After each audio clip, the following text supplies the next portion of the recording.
Right. Hello everyone. So this video is the continuation part of the previous video.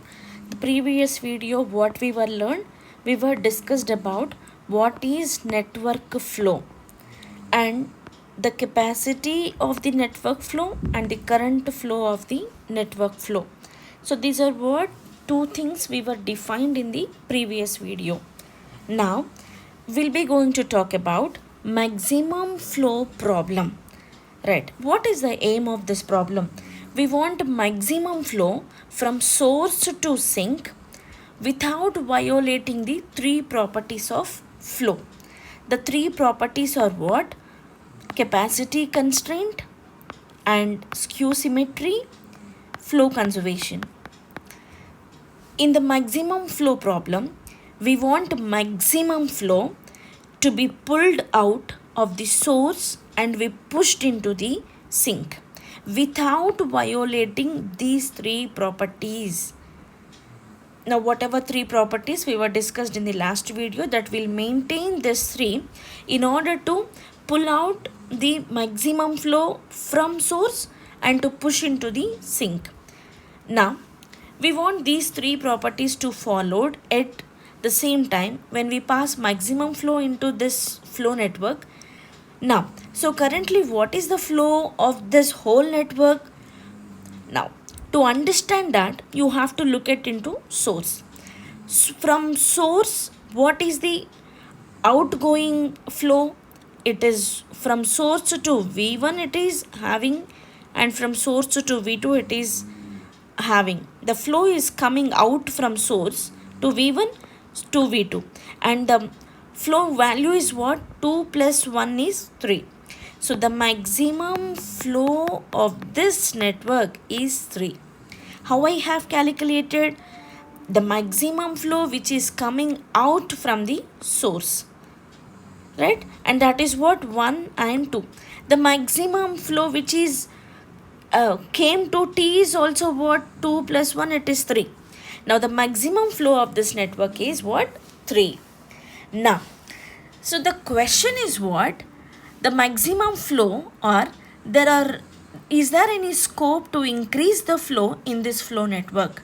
Sometimes it might happen that when you decrease the flow at any particular edge, at any one or two edges, your overall flow might increases. That it might take you more closer to the maximum flow that you wanted to achieve in this maximum flow problem. Our achievement is what? Our aim is what? You have to pull out the maximum flow from source and to push into the T. As of now, this network will give you the maximum flow which is 3. Is there any other figure what it can give maximum value? That the maximum value can comes if you decrease the particular edge. Now, is there any edge to this particular flow network where we can decrease it and increase the overall flow? Now, you can see that the edge, now I am taking that edge is what? From V2 to V1. V2 to V1 I am considering this, that it is my particular edge where I can decrease so that I can increase the maximum flow. Let's see. I am decreasing the flow value which is carried out from V2 to V1. Now I am decreasing with 1. That means already from V2 to V1 it is carried out which is 1. I am decreasing by 1. That means 1 minus 1 it is 0. So when I am decreasing this thing proportionally, I have to check whether flow conservation is maintained or not. Because in the beginning of this video only I said very clearly, in order to pull out the maximum flow from yes,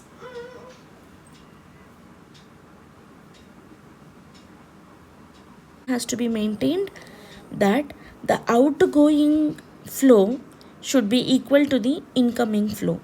Now the incoming flow of this V2 is what? 2. Whether it is maintained, that you have to also check. Now from here also you please look at V1 is utilizing 2, but V1 is having what? From here it is 1 and from here it was 0. So to maintain this flow property, flow conservation property, increase this one value to 2. The reason why I have increased to maintain this property. Now, if you look at what is the maximum flow, maximum flow is what it is coming out of the S. Out of the S it is coming, it is 2 and it is 2. Maximum flow value has been increased by 1, which is 4. So in this case, I knew that if I increase this particular edge flow value, I can increase my maximum flow. But as this example is having only 4 vertices, it is easy for me to identify the particular edge whose value I have to decrease so that flow network value might have increased. This thing I knew, but it is not always true when I have the more number of edges. If I have 1000 edges, I cannot check which edges will give you this, and I cannot calculate also. So I need the other technique in order to know how the maximum flow can be increased, and that was the residual graph. Residual graph. What do you mean by this residual graph? The graph which will talk about maximum flow value, how it can be increased. So the residual graph is going to talk about residual capacity. So residual capacity will get calculated with the formula. That formula we'll see, and this is what the formula is.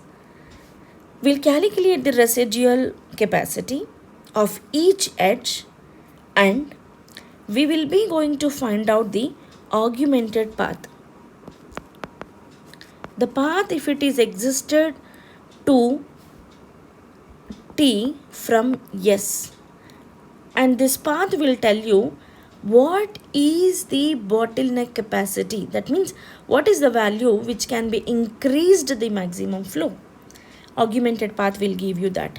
Now let's talk in detail about how to draw a residual graph and what is the residual capacity.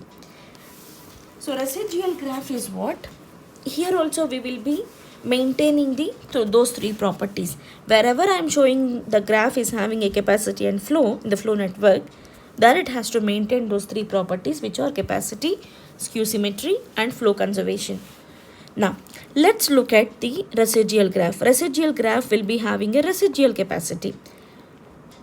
Flow network is having a general capacity, and it is what residual graph. This graph will have a residual capacity. Residual capacity will be calculated through this formula. That formula is what? Capacity function or residual capacity of one particular edge is equal to capacity of maximum flow minus flow what is flowing. This is the formula. Now let's point out the vertices what you have basically. Now you start from the S. Now in the S, I have changed the value. Earlier with the maximum flow problem, we come to know this value has to be increased, this value has to be decreased. That we come to know with the general idea. But the general idea will not work when you have more number of edges. So the reason I'm introducing this residual graph with the residual capacity. That's what I have taken the basic values what were there earlier. Now, so from S to V1 there is a edge. Edge with what? Some flow value and some capacity value. So residual capacity, I told it is a residual graph which has to be maintain residual capacity. Residual capacity will be calculated with the formula this. That minus capacity minus flow value. What is the capacity? 3. What is the flow? 1. So now it is denoted as 2. So it is what? Residual capacity. And what is the maximum flow? Maximum capacity is what? 3. But I am utilizing only 2 from S2 to V1.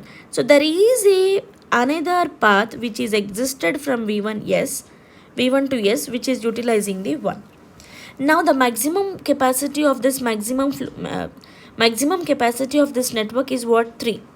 Will it maintain? Yes.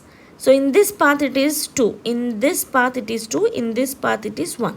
You have to see in the same way. Now let's come to this V1 to V3. V1 to V3, what is the residual capacity value? Capacity value is 2, flow value is 2. 2 minus 2, it is 0. Correct? So when the case of it is 0, there will be no residual capacity which is traveling from the other, V3 to V1, only to V1 to V3. That only we will be pointing out. And now come to V3 to 2. V3 to 2, what is the residual capacity? 3 minus 2, it is 1. And the maximum capacity is what? 3. So there will be a other path which is traveling from T to V3 and which is 2. And next is what? Come to the other vertex. We'll see all other vertices with the same. So S2 to V2. S2 to V2 also we'll see. S2 to V2, it is 2 minus 2, it is 0. So there will not be any opposite path. V2 to V4, there is 1 to 2. That means 2 minus 1, which is 1. And the other path also it will be, which is 1. Because the maximum capacity is 2. So now 1 plus 1, it is 2. And V4 to T. So V4 to 2 also it is 2 minus 1, it is 1. So opposite direction also it will work, which is 1. So and there are other vertices. V4 to V3, 0 minus 3, that means of 2. So 2 will be here and 1 will be here. Now see about V1 to V2. V1 to V2 is what? 1 and 3. That is 3 minus 1, which is 2. The maximum capacity is what? 3. So there will be opposite direction, which is 1. Now, we're done with all the edges. We're done with all the vertices. Now the job is what? You have to find out the augmented path. What is the augmented path? The path which is existed from source to sink with the residual capacity. So that path is what? S2 to V1, V1 to V2, V2 to V4, V4 to T. The path is S2 to V1, V1 to V2, V2 to V4, V2 to V4, V4 to T. Now, what are the residual capacities? You please make a note. S2 to V1 residual capacity 2. V1 to V2 residual capacity 2. V2 to V4 the residual capacity 1. V4 to T residual capacity 2. Now, augmented path is existed with these residual capacities. Now find out the residual capacity which is minimum out of all. The minimum is what? 1. So this minimum is called as bottleneck. This minimum is what? Bottleneck value. This bottleneck value, whatever you got, it has to be added to the maximum flow. What is the maximum flow? Before you draw on this residual graph, it is 2 plus 1, which is 3. So the maximum flow what it can achieve through this residual capacity is 1. That means 3 plus 1 is equal to 4. So this is the way how I have to calculate maximum flow from S2 to T using residual capacity. Yes, so this is about residual capacity to increase the maximum flow which is from S2 to T. Thank you all.